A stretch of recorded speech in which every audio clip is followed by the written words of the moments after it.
Good morning, freshmen, and happy snow day number 2. Just a reminder, you should be doing all your digital days for all your classes. Okay, most of you did mine yesterday, so thank you for doing that. 4th hour, Carter Keen, you need to do S1. 6th hour, Joe, Carter, Augustine, and Eva, you need to do S1 as well. Make sure those are done to 80.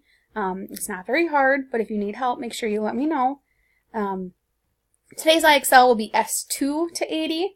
And that's for everybody, right? So Carter Keen, Joe, Carter, Augustine, and Eva, you guys need to do S1 as well from yesterday, but then all of you, including you 4, need to do S2.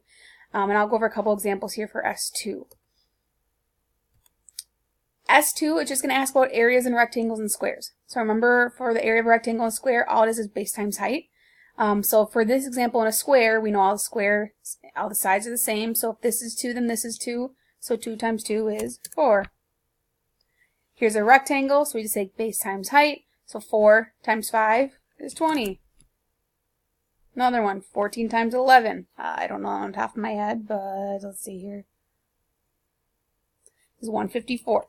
So all you're going to do is multiply base times height. Here's another one where it's a square, so we know this side is 10, so is this side, so 10 times 10 is 100.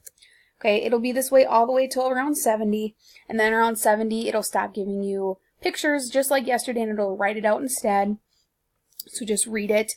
And then once you get closer to 80, it might give you the opposite, just like it did yesterday, where it'll say the area is this, so what is the length of the side?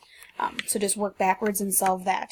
If you do need any help, make sure you reach out to me either on Remind or on Schoology, and I would love to help you. Otherwise, I hope you enjoy snow day number 2, and I'll plan on seeing you tomorrow.